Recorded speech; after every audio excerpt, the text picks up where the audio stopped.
What's good, everybody? Welcome into... Wait a second.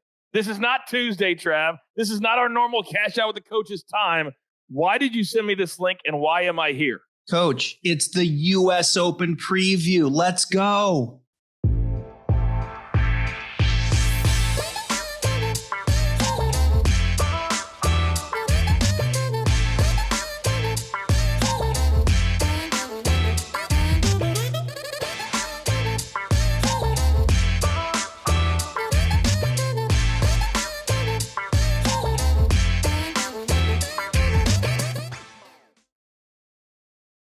It's the golf betting show of record. We like to call it Cash Out with the Coaches. I am the coach. He is one of the premier coaches in the United States today, Mr. Travis Fulton. And this is our U.S. Open mega preview. And Trav, going back to one of the iconic venues in the history of the U.S. Open, Tiger Woods, 2008, broken leg. We're going back there in 2021. How are you, sir? I'm doing great. This feels like the U.S. Open, right? U.S. Open, I think, kind of lost its identity there a little bit. They struggled. They made some mistakes. I think they're kind of getting it back. They're getting their mojo back. And this is the perfect place to go back to Torrey Pines, because when you think of Torrey Pines, to your point, 2008, that Tiger Woods, Rocco Mediate duel, 18 holes, it was amazing. I can remember it like it was yesterday. Rocco Mediate threw everything at him. Everything. And Tiger is hobbling around on one leg, and he still won. It was just incredible. So I'm fired up. This venue is fantastic. The course looks perfect. It's going to be fast. It's going to be firm. They're going to stress it. And I think they're going to do a great job. I think the USGA and the US Open is on its way back. You know, well, first of all, they never should have gone to Fox. That hurt the United States Open. Going to Fox hurt them. Now they're back at NBC. It just feels right. Golf Channel is going to be a part of it. That feels good. Yeah. If you read any of the books and the videos and the interviews of what Tiger had to go through back in 2008 just to play every single day, every night after his round, he didn't know if he's going to be able to step back out on the first tee the next day. His knee was that screwed up, and he was still able to dig deep, doctors, shots, the whole 9 yards. But this is also the second time in the last 3 years, Trav. And I did PGA Tour Live 2 years ago at Pebble Beach for the regular event in February, and they were already starting to set up for June. We're doing that again. How do you think it affects the setup when you're playing at a venue that they have a normal PGA Tour event there every single year? You know, I don't know. That's an interesting question, because the USGA, when you're setting up major championships, it starts well in advance. I think having a history at the place certainly helps, because they know what worked, maybe what didn't, and what they would like to do. But I think the golf course is probably exactly where they want it. I've been reading some things. I watched a couple of interviews, and it feels right. It feels like they've got it exactly where they want it. The rough is going to be a graduated type of rough, but only on like 7 holes, which is interesting.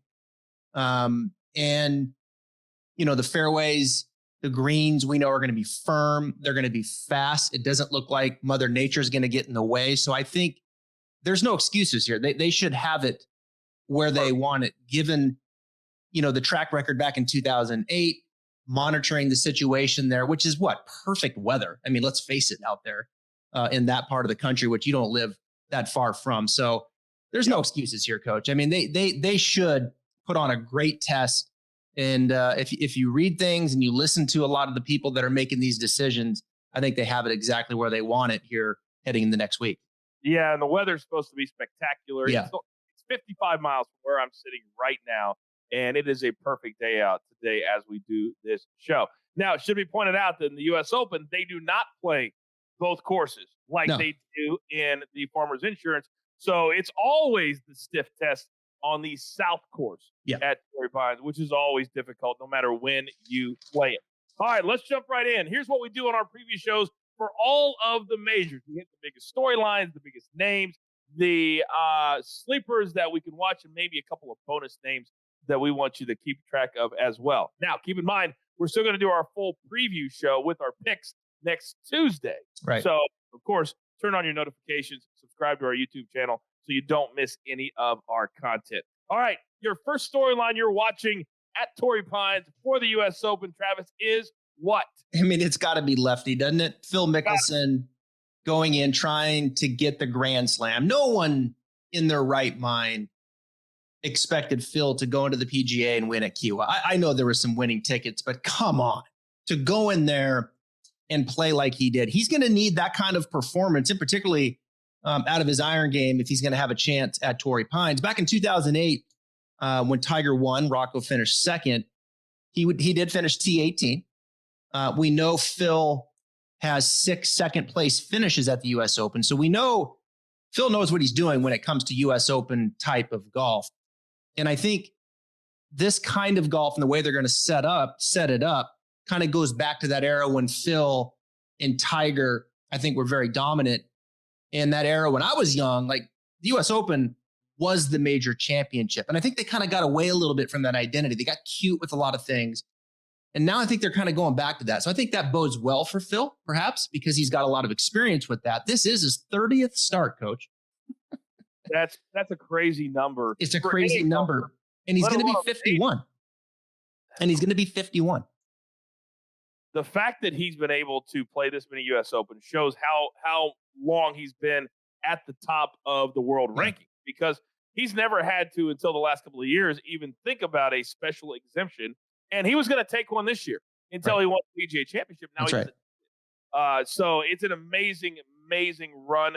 The fact that he never capitalized, and certainly the one time in the U.S. Open, and the course is I'm losing the course right now, but where he made I think it was Oakmont, wasn't it? Where he made that dumb decision off the tee. He had a one-shot lead, and he hit it off to the left. Yeah, hit it off to the left, and so he's never lived that down from the public, but also from himself. Right. And I don't believe, just like what he said at the PGA Championship, I don't believe he thinks he can win. Because I think that ship has sailed. But maybe because he doesn't think he can win, maybe that's why he could win, if that makes sense. Well, you look at his stats at the PGA, right? And he was +2 off the tee. He was +8 in approach. He hasn't been +8 in approach. Forever. You have to go back to 2 years when he was positive. Let's see here. I had it right here. He was +7 at the AT&T February 7th, 2019. And he won that. And then you got to keep going all the way back to 2018, where he was +6.5 at the Genesis, where he was 6. I mean, just to put it in context, that was the best ball striking that he has had. I mean, in probably 4 or 5 years is what he did there. I mean, he blitzed it. He had that kind of week. Now, is he going to come in there and do that again? Well, he's going to have to, right? If he plans on winning, he can't go in there and spray the driver all over the place. He's got to go in there. He's got to keep the driver in front of him. And he's got to have that kind of iron game. He's got to have +5, +6. If he plans on winning this, I think his short game and putting over the last 3 weeks have been really good. Even the missed cut at the Schwab, which I think he just kind of showed up because he was committed after he won the PGA. Sure. But you start breaking down, what does he have to do to win? It seems unlikely. It felt like one of those weeks at the PGA where it all came together. He got in the hunt. He knows how to win. We know that. He's done it, 45 times now. But he's going to have to. He's going to have to control the driver, and that iron game is going to have to be at point, like it was at Kiawah.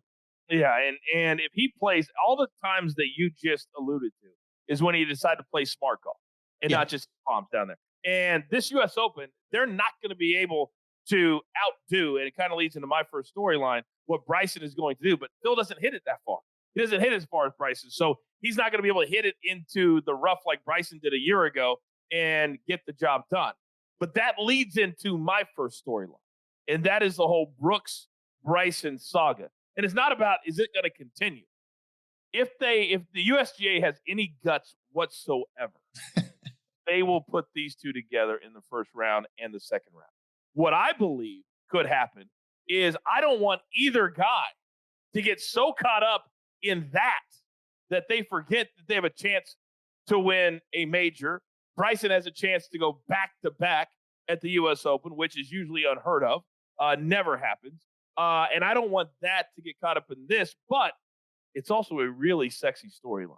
And it's also something that all the fans want to see. And I want to see how it affects each man if they are paired together. And they have to be. This has been the best rivalry storyline since I can't remember. I can't remember a time where I had more fun watching something, and they better be paired together. That's all I'm going to say.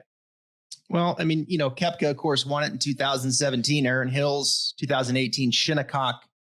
And then in 2020, we know Bryson won it. Yep. They're up in New York at Winged Foot. I think Winged Foot with the rough, he did overpower it, but he was able to kind of, muscle it out of the rough and kind of run it up to the greens in the way that the greens are designed. I don't think he's gonna be able to do that as much at Torrey. I think he's going to have to carry the ball more out of the rough. So I think it's a different type of dynamic as far as if you miss the fairway in the second shots into these greens, which has certainly worked in his favor last year. But it wasn't like Bryson was spraying it either. He hit it. He was above the average in fairways. I mean, he hit a lot of fairways, even with his length. So, he brought it to his knees. His approach game was on point. That's his question mark. He's got to get better with his irons. They have struggled as of late. I worry a little bit about Bryson's touch right now too.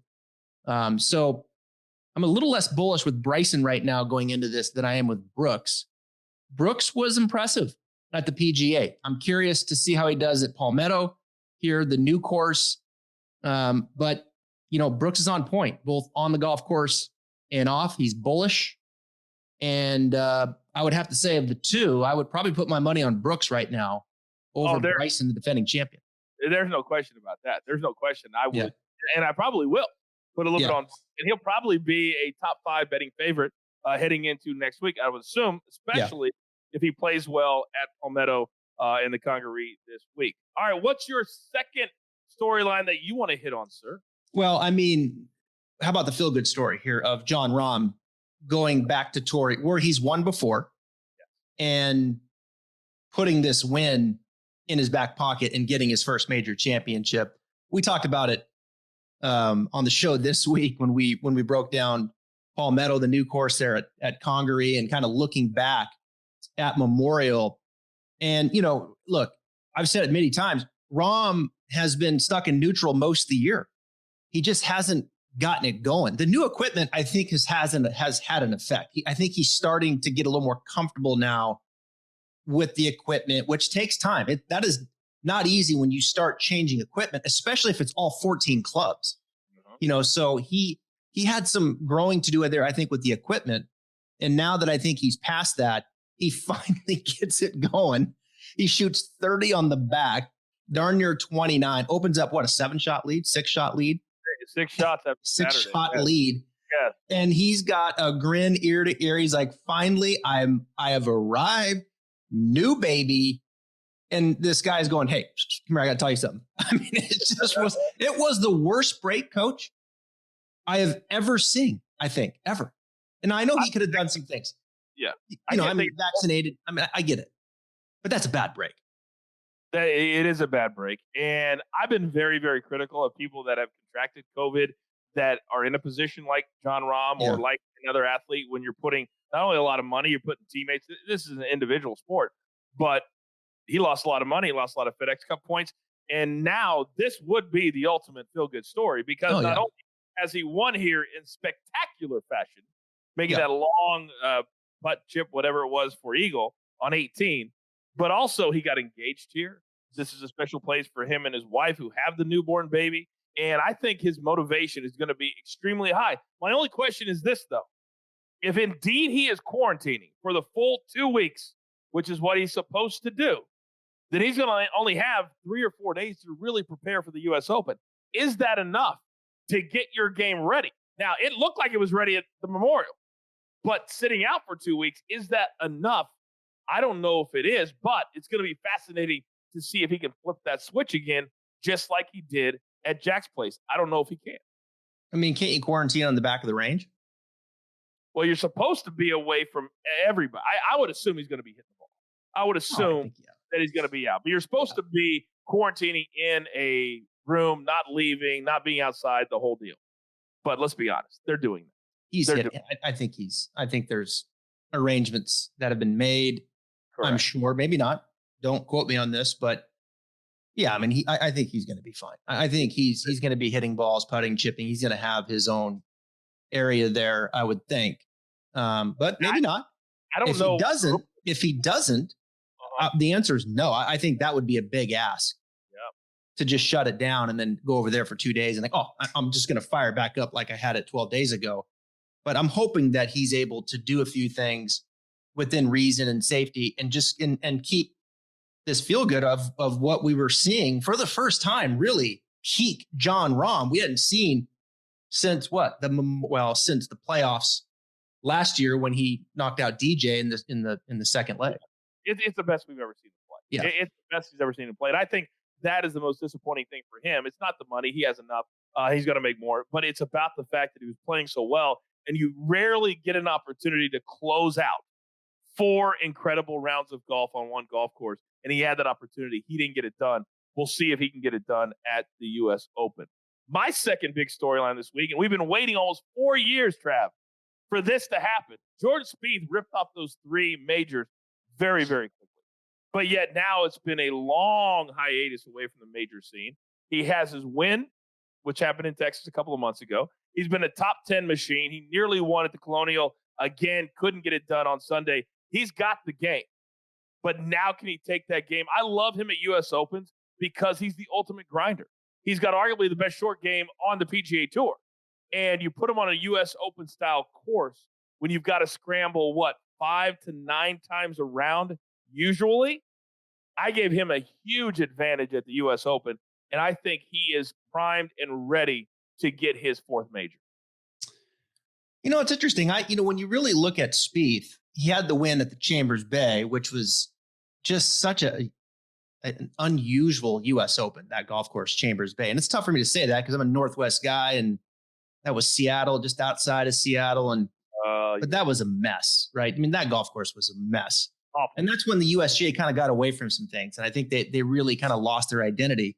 But Spieth was playing great, and he won it. And DJ, missed that free putted from 10 feet to allow that to happen. But when you really look at it, outside of that, his best finish in the U.S. Open's T17 at Pinehurst. 2012 Olympic Club, he was T21. But you've got a couple missed cuts in there. You got T35, T37. You would think, I agree, like his scrambling and his putting and all those things are phenomenal. But I think right now, the current Spieth, I would probably put this 3rd or 4th on the major list for me. I'm not going to bet Spieth. The driver's been better. We know that. But outside of Chambers Bay, he hasn't been that really great, even in his heyday when he was the number 1 player and just, crushing it, right? I mean, he was just ascending. It just felt like the U.S. Open was kind of his toughest test. So I would agree with that of the 4, but I think that's why he can win all 4. That's why I think ultimately he will win the career Grand Slam because he can play well at all 4. So I agree with you. And I think this is his least best, if that's even the right lingo. I think of the 4 names, Phil, Rahm, we said Brooks, Bryson, Spieth. I would put Spieth just above Phil. I would put, I like Brooks and Rahm. I put Bryson in the middle, and then I would probably go Spieth, Phil. I think that's about right. I think I would agree with that. Yeah. All right. Let's move on to our big names, other big names that we're going to be watching outside of the storylines this week. And coming off a win last week at Jack's Place, and I don't care that Jon Rahm had a 6-shot lead. In the record books, it says Patrick Cantley got it done. How do you think that could propel him, Trav, into a good showing at the U.S. Open? Well, I think this is, look, this is his 6th U.S. Open, so he's got his feet wet. He was T21 at Pebble. It hasn't been a major factor, but this is the best version of Patrick Cantley that we've been seeing. He did struggle there with 4 missed cuts early in the year. I think he had some off the course things going on. But he's rebounded and he took advantage, last at Memorial. Like I said, he was dealt pocket aces with, Rahm going down, and then Morikawa couldn't hit the center of the face on the final day, which was really unusual, and still took him, to the playoff. But nonetheless, Cantley looked like Patrick Cantley, and Cantley looks comfortable under the gun. He looks comfortable late on a Sunday. It doesn't look like he's going backwards. It looks like he's going forward and trying to make things happen. We see guys go backwards, right? We could list those guys. We talk about them. We have fun with that. But I've been doing a lot of stuff and just, looking at different things that play in like they did in 2008, like par 4 scoring averages. You get into those longer par 4s, 450 to 500. Right now, he's third. When you look at like the last 24 to 36 rounds, he's very good in those longer par 4s. He's very good in those longer par 3s. He's very good, we know, in the strokes gained approach, off the tee, around the green. He's a balanced player, right? But then you get into those longer holes. He's not the longest player. How does he fare? He fares pretty good. So I think he checks all the boxes. I think the one question mark for Cantley, when he had the struggles, it started with putter. He seems to have worked himself out of that. If he can take that putter, like we saw at Memorial over there, and do what he does from tee to green, I think Cantley is going to be a big factor. I like this golf course for Patrick Cantley a lot.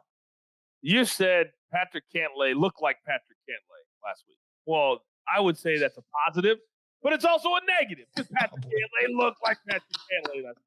He is the most boring player in golf today, and it's not close. I'll give him credit for winning. I'll give him credit for being a top-flight player. But come on. I need a pulse for my U.S. Open champion. So I'm openly rooting against Patrick Cantley for the simple fact. There was nobody rooting against Patrick Cantley more than I was last week with the win ticket on Colin Morikawa. I'm like, hey, I got an idea. Hey, Colin, hit the center of the face like you usually do. God. Or how about hitting an 8-footer? How about hitting an 8-footer? Or, it was just bad all the way around. All right, so we'll keep our eye on Patrick Cantley, who's probably going to win just to upset me even more. My big name I want to keep an eye on, and for some reason, it seems like this man has been getting a pass. If we're going to be critical of Rory, of Spieth, of DJ, of all these guys at majors, we've got to start being critical of Justin Thomas. He's got his one major, but that's it. And that was a PGA championship. He's not playing well right now, but I don't even care about that. This is a dude that's won double-digit times on the PGA Tour. He's a guy that everybody said the last couple of years, 3 or 4, it's a lock for him. Well, now he's getting past the age of 25. Now he's no longer a young buck. Now he's been around long enough to win double digits on the PGA Tour. So when is he's going to start showing up and playing these difficult golf courses very well? That's what I want to see. My eyes squarely on JT this week. It's the common cold on tour. Like we see this a lot. It starts with the putter. That's the first symptom, right? It's like, putter kind of gets a little bit chilly. And for JT, it's gotten really chilly, bad. I think he's in between. He switched coaches. I think he's caught in between right now, and it's bad. He lost 8.4 at Memorial. That's crazy. Ridiculous. Yeah, that's ridiculous. Crazy. I mean, his last 6 or 7. I mean, it's really let's call it since the players. It's been not good since the players. He won, and that's JT though. That's the thing. He'll flip the switch, and he's putting to the ocean. I mean, it's like the dude can't miss. But it's the putter's bad. Well, you hear all the time that you win 80% of your money in 20% of your tournaments. He's the poster child for that. Yeah. He'll win the big $1 million, $1.5 million, and then miss cuts. It's not a bad way to make a living on the PGA Tour. But back to my common cold. The first symptom is a chilly putter, and then you know where it goes from there, and then it starts leaking into the ball striking. Okay. And then all of a sudden, the second symptom is like he's not quite as crisp with the approach game, which he's really usually very good. But now that's kind of, so. Yeah, we see that a lot, and I don't know. I'm out on JT. I just, he's got a couple top 10s in the U.S. Open, but there's just too many question marks for me. I think I'm out too, but depending on what matchups we get in head-to-head matches, that I think this could be a really good fade play for me on JT if I get him against a Patrick Cantley per se, if I had him calling against JT, I would take Morikawa. If I had Spieth against JT, I just cashed big time on Spieth over JT at the Colonial. So I think this is a good fade spot for me, depending on what matchups I get. Yeah, that's what I'm saying. Yeah, I agree with that. Your second big name you're going to be keeping an eye on, his name is? Well, I'm going to go back to Colin Morikawa, who should have won the Memorial, for crying out loud. But look, we're going back to California, and he did win the PGA Championship, right? Yes. And do you know where that was? California. He was in California. Yes. California kid. He knows how to play golf in this state, obviously. Yeah. And now we go back to Torrey. He hasn't had a great run. This is only keep in mind, this is only his third U.S. Open. I mean, it's not like that's. I think he's been around forever. It Phil's 30th. Wow. And Morikawa was third. Crazy, right? I mean, this is a great sport. I mean, come on. But I tell you what, I on Sunday, all I could think about Sunday afternoon was Morikawa's going to win a tournament with his putter. He's going to win a tournament with his putter. He's positive 5.4. He's making everything. I was like, what in the world? His short game looked better. He's got to feel good about that. I know he's disappointed in the way he hit it Sunday. He didn't even look like himself hitting the ball on Sunday, and he still finished positive 6.8 in approach. So, look, I'm not worried about his ball striking. I think he's obviously maturing as a player. But my God, if he can putt anywhere near like that, I mean, why not? I mean, the U.S. Open, he's gonna knock on the door eventually. He's just way too good of a ball striker and player. I could see him just going in there and just absolutely fairways and greens. Remember when Duffner won the PGA, and it was like he was painting the fairways and greens. Like it was like an unbelievable display of ball striking. And even Duffner could just fall out of bed and make enough putts to win that because it was so good. That's kind of what Morikawa can do.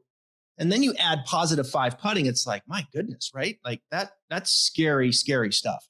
It is. You're going to have to make a ton of 10 footers for par if you want to win the U.S. Open. And he showed last week that he can make those, that he has fixed that part of his game. Now, is it going to carry over into the U.S. Open? That remains to be seen. To say Torrey South is a big boy golf course would be an insult to big boy golf courses. This is a big boy golf course, and certainly in the U.S. Open. So when you're putting guys and you're lining up, and I say to you, Trav, which one of these guys can make 10 footers this week to save 10 shots? And when I say 10 shots, it's not to get to minus 10. Even par, normally in a U.S. Open or 2 or 3 under is all that it takes to win. Yeah. So you've got to make at least those 10 to 12 10 footers throughout the week and weekend in order to compete and ultimately win. I think his game is set up great for the U.S. Open. I don't worry about the ball striking. We know it's good enough. You can win anywhere, any course when you hit it like he does. I just go back to the PGA in California, positive 8 putting. I mean, he's not going to do that. If he does that, he wins by 6. 100%.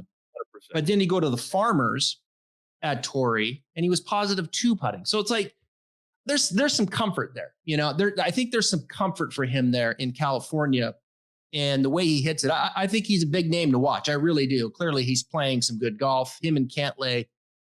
I wouldn't be surprised to see those guys battling it out again on Sunday. I really wouldn't. It wouldn't surprise me at all. But there's also a third guy I think could very much be on the leaderboard, and that's my second big name to watch. And I remember a couple of years ago at Pebble Beach that everybody was talking about Gary Woodland, who was playing terrific golf. There was a guy that was a top 10 that particular week, and that was Victor Hovland. And then he parlayed that into a victory on the PGA Tour, and now he is a stalwart. He is a top 10 machine. And because of how he played the U.S. Open at Pebble Beach, it makes me kind of bullish on him. Now, he can be very erratic. He can score big numbers, and he can pull a 7 out of a hat. But week in and week out, the smiles on his face, and I think he has the right attitude and the right game to compete at a U.S. Open. Will it be this week? I don't know. I'm going to be watching. But he has the game and the attitude. Most people can't win the U.S. Open because they get too frustrated. They don't like the fact that a 5 or a 6 is guaranteed on your card. He's got the right mentality. I like Victor Hovland this week to at least compete and be there on Sunday. Yeah, I mean, absolutely. When you can hit it as straight as Victor Hovland, this is a kind of place for you. And keep in mind, he knows a thing or two about USGA events. He won the US Amateur, and his caddy was Alan Bratton, who I had on my podcast. And I talked to Alan about this, and he said he's never seen, and the US Amateur is not, I know it's not the US Open. I get that. But it's a tough venue. I think there are some similarities in the way they want to stress the course and make you work all 14 clubs in your bag. They're gonna stress you out physically, mentally, the whole bit. It's the ultimate test. Everything, every phase of the game. And Alan told me a story. He said we're stepping up on these holes, and he says, Travis, like, there's no fairway. Like, it's this, like it's tight, and he's hitting his driver right down the middle of these stripes. And it's like, what am I watching right now? This is amazing. Amazing. Like, long, straight, just an exhibition ball striking. So when you can do that and you can get into that kind of groove, I mean, you can, like, you just stay out of trouble, right? You're just that much better of a ball striker. And his short game has gotten better. It'll be tested here. It feels like for a Vic to win, like he's gonna win it with his ball striking, right? And then he's gonna lean on that short game and that putter, which can be really good, but lean on the short game as minimal as possible. But I agree. I like this pick. U.S. Amateur champion. Why not? Let's just add the Open to it too.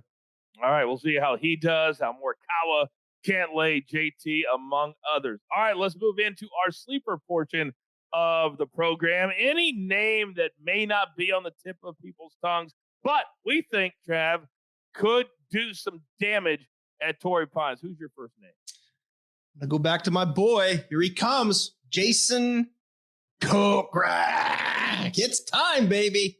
It's time for the sleeper. Kokrak. He's confident. No doubt. Why not, man? He's won twice this year. Both my guys, when I was looking at the sleepers, it's like, okay, you got to have the skill set here to win a U.S. Open. You have to have the complete game. What scares the daylights out of me with Kokrak always is the short game. Always. Like, he is not the best short game player. So that's always a little bit scary. He did finish 17th last year, though. He was inside the top 20. So I think that was, towards like the beginning of this run that we've seen from Kokrak, right? He's playing his best golf right now, I think, in his career. He's playing his best golf right now. Coach, he really is probably the most underrated driver of the golf ball on the PGA Tour. He's long, he's accurate, puts the ball in play. His approach game's been on point, and his putting has been exceptionally good. So he's got 3 of the 4 for me, which are like really positive. It's the short game that's stressful, where he usually loses a couple strokes every single round. So that needs to be polished. But why not, man? I mean, Kokrak's got the game. He's got the tools. Get a good bounce here or there. I would not be surprised if he won this thing. It's kind of like a Gary Woodland to me, isn't it? Well, it really does feel that way. And part of the benefits of watching PGA Tour live is you see every single shot. To your point, I called the Colonial, and the final day, Kokrak left not 1, but 2 balls in the bunker, which was 2 shots that he added to his score. So ultimately, he was able to win. But he does have some kind of funky results on short game shots. So you're like, wait a second, he's a PGA Tour pro, and that just happened. But at the U.S. Open, that happens to everybody. It's about how lucky do I get in the green side grass? Do I get in the green side bunker? How lucky do I get in the fairway bunker when I don't want to be too close to the lip? That adds a penalty. Now I got to get up and down on really hard greens. So because of how good he's driving the ball, and because of how good he's playing, I like this sleeper pick to really sneak up. He never busts through the front door. No, this is a sleeper. Back door. He's a sleeper. This is a sleeper. All right, my first sleeper is a guy who's the ultimate grinder, that he normally plays well at very difficult golf courses. I'm going to go Paul Casey. I'm going to go a guy who's played well. A couple of years ago, he won at Pebble. We want to do that whole model thing that you like to do. He's won in California. He knows what it's like. He lives in Arizona with just a little 40-minute flight from Phoenix over to San Diego to get ready for Torrey Pines. And I think right now, that all these 40-somethings that are telling themselves, what do I have left in the tank? Here's a cat that has never won a major championship, that has a major championship game. And either he's going to get it done in the next 3 to 4 years, or he's not going to get it done. I think Paul Casey is extremely motivated. I'm keeping my eye on him this week as one of my sleepers. 17th at the U.S. Open last year, 38th the Masters, 5th at the Players, 4th at the PGA. So he's certainly knocking on the door. And, again, you're going to get the ball striking with Casey. His short game's probably a little better than average on tour. Again, the putter for him, I think, probably is the question mark, but he's had some good form with this putter. There's been some very good stretches. I think it's a good sleeper pick. And I tend to agree with you with Paul. The time is right now. Like, his window is getting smaller, and I think he knows that. Can he use that to his favor? We'll have to wait and see. But there's been some really good golf in the last 8 months from Paul Casey. I know it probably won't happen, or it doesn't happen, but if I was a player that's getting a little bit older, I would actually go to Phil. And I'd say, Phil, what are you doing? Whether Coffee. It is, whatever it is, what are you doing to get that mojo? You know what it is? It's coffee and a little bit of juice. We have the only bosses / partners / sponsors that encourage us to drink while we're doing yeah, throw back some Jaeger. It's juice. It's juice? Yeah, it's good. It gets me. Gets you loose. It's juice that gets our man loose. All right, you've got one more sleeper. Who are you going after? Well, I'm going to go back to another guy that I think is playing his best golf in his career, and that's Charlie Hoffman. Look, I've been bullish on Charlie this year. He's been good to me. He's been living in the top 10. In the top 10. He had 4 in a row in January through March in the top 10. And oh, by the way, the last time we saw him, he finished 4th at the PGA. Look, I think Charlie kind of rededicated himself a little bit with his coach, Mark Blackburn. He's longer off the tee, good 10, 15 yards longer, and he's accurate. He's a very good driver of the golf ball. Let me tell you something. Charlie Hoffman, him and Kokrak, very underrated drivers of the ball.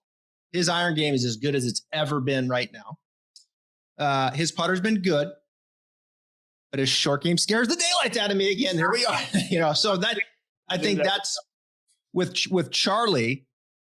Wait a minute, excuse me. I don't know if I had those stats quite right. That was Paul Casey, by the way, that I was referencing. Those were his top 10s. Charlie Hoffman is the same. Stay with me, folks. Stay with me. Charlie Hoffman is the same thing as far as a top 10 machine. He is. That doesn't change. But his ball striking is through the roof. His putter's terrific, but his short game can get a little clunky. But these are sleepers. And that's when you're dealing with sleepers, you're going to see some deficiencies. And can you overcome that? I tend to probably push short game down maybe more than most. I know it's important, but I would err on the side of ball striking when we're starting to look for sleepers and picks that are going to have higher odds, because I think that's what makes these tour players go. You got to be able to strike your golf ball. You got to get it out in front of you. You got to be hitting greens, and you better be better than average with the putter. And then maybe you can overcome some of the deficiencies of missing some of the greens and not getting up and down quite as often maybe as another player. If you don't do it that way, then eventually you're going to be picking a lot of wrong golfers, because the stress of constantly missing greens, you've got to pick players that are hitting the ball good and that are hitting greens in regulation, because eventually, especially at a U.S. Open, if you're constantly missing greens, you may have one of those special first days where like, oh my goodness, he only had one bogey, he got up and down 6 times. That will not happen on day 2, on day 3, or day 4.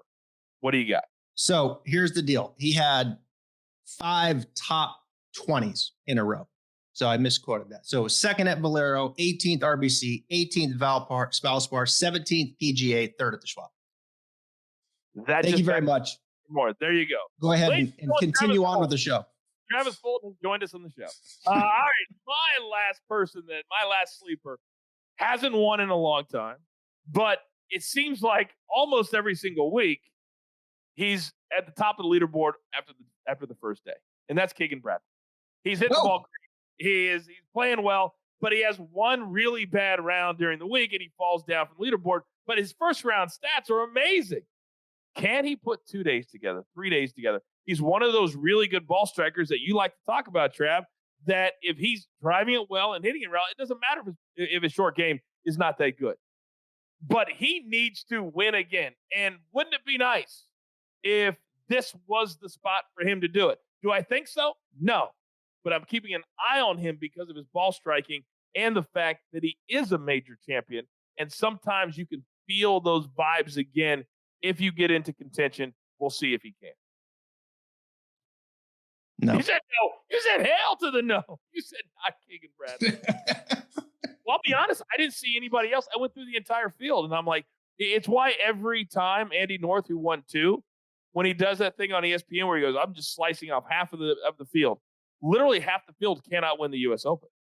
Half, maybe more than half, cannot win at a course like this.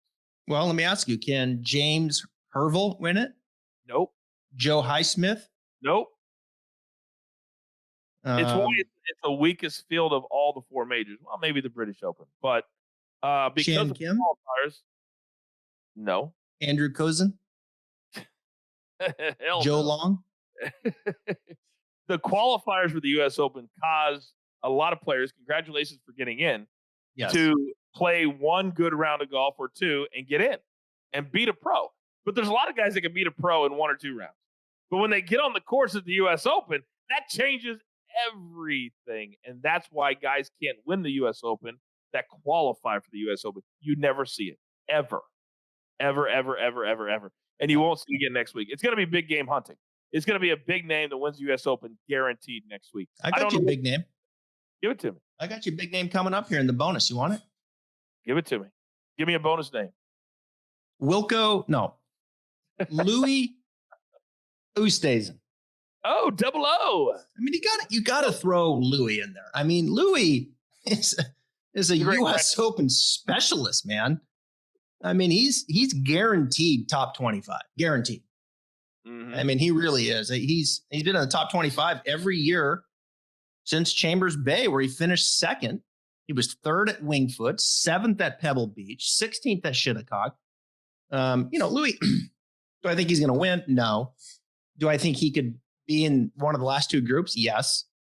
Louis just does enough to Exactly. And I don't know what. First of all, he has the same gene in him that Brooks Koepka does.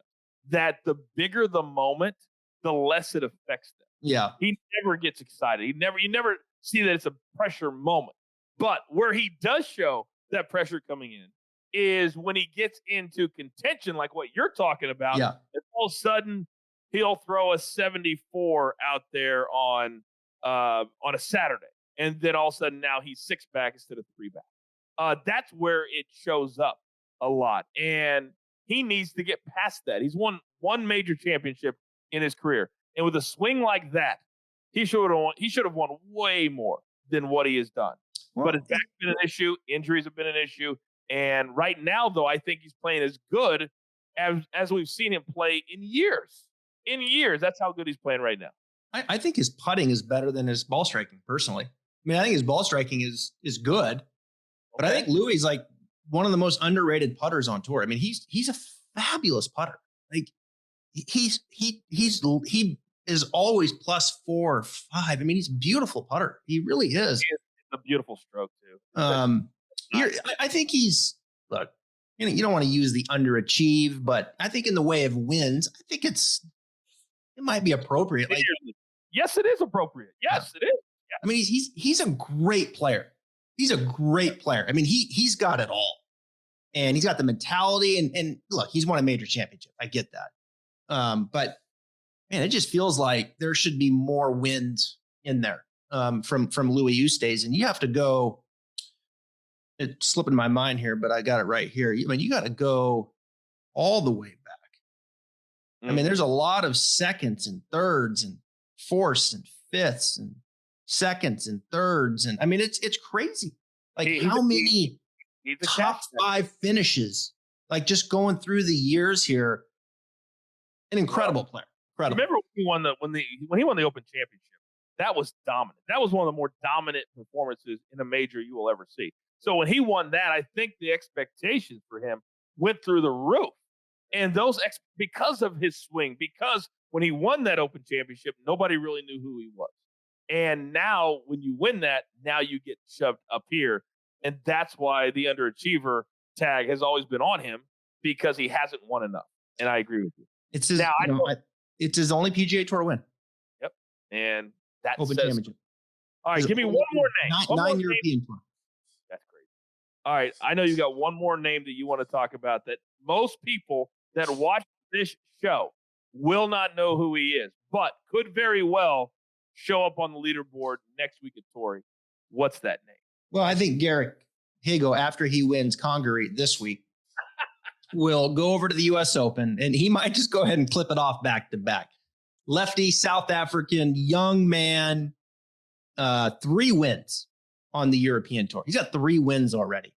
I think it's his second or third year. I mean, he's a special talent. I talked to Eddie Pepper over there, who played with him a few times. And I said, is he that good? And he's like, yeah, he's a special player. He said, he's the real deal. Very long off the tee, good iron player. And he really looks like he can putt. He's got that special gene on the greens and putting, and he puts people away. Like, I've been watching on the European Tour, 2 or 3 shot lead, and he extends it. You know, I mean, he's just kind of got that it factor when you watch him.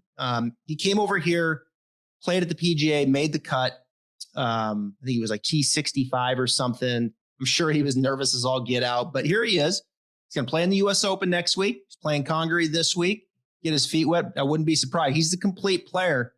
And this kind of, I don't want to say Euro feel. I mean, it's U.S. Open with the rough, but it's going to be fast and firm, right? With the fast and firm kind of conditions, I think those guys over there that play that a lot they can play that the ball on the ground perhaps a little bit easier than here in the States. We like to carry it really high, and then it comes down and doesn't have much roll. So I like Higo. I'd love to see him play more here in the United States. I think he's the real deal. Oh, the European Tour needs to wrap their head around the fact that this dude is going to be gone in the next year or two. Yeah. He's going to play full time on the PGA Tour. We've seen it with several other players recently. COVID has made that the express train to the PGA Tour, because guys don't want to go back and forth. We don't want to deal with the quarantine, whatever the rules are. So Higo, I think we're going to be seeing him a lot. Don't know how he feels about being away from home yet, but most golfers don't mind it. They're like, this is my dream, and I'll live in the United States for an extended period of time, and it's a great place to be. So we'll see. All right, that's going to do it for our mega preview here on Cash Out with the Coaches. Do not forget, follow our sponsors, Sports Pub Media, on Instagram, on the Twitter. You never know when a big-time giveaway could be coming at you. Also, we'll have a regular episode in your feed next Tuesday night, 8 p.m. Eastern time. We'll have our full preview of Torrey Pines, the course, and also our picks for the week, and maybe a bonus pick or two. You never know. Trav, any final thoughts? Matthew Wolff will be back next week. This will be the first time since we've seen him since some of the things have happened off the course. So hopefully Matthew Wolff has gotten some things together, and he's in a good head spot to come back out, because he's a delight to play. I like Matthew Wolff, and I hope everything is great with him. I'm excited to see him get back out there at the U.S. Open at Torrey. Yeah, it's going to be a lot of fun. There is nothing like a West Coast U.S. Open when you can watch from sun up basically to sundown late at night. I'm here for it. We're ready for it. And we've got everything you could possibly need from a sports betting and golf betting perspective. All right, that's going to do it for our mega preview for everybody at Sports Pub Media. For Samantha, for Cody, he's Travis. I'm the coach. Remember, if you want to cash out every week, why don't you cash out with the coaches? Good luck. Dude.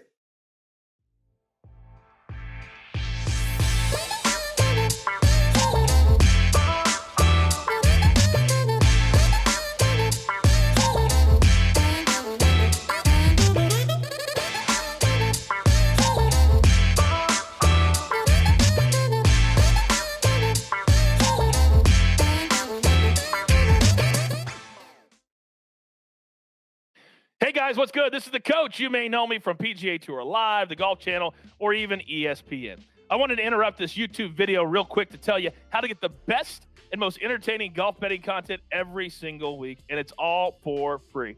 It's called Cash Out with the Coaches. I've teamed up with legendary golf instructor Travis Fulton, and he's also a PGA Tour insider, to bring you the unscripted, unfiltered PGA Tour betting talk and analysis. All you have to do is subscribe to Sports Pub's new channel, and you'll get access to our Cash Out with the Coaches show before every single PGA Tour event. You can also play along with the coaches, too. We don't hold anything back on this free show. And all you have to do is subscribe to Sports Pub's channel with the button on the video, and you'll have access to every single show.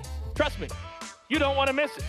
Can't wait to see you on the channel.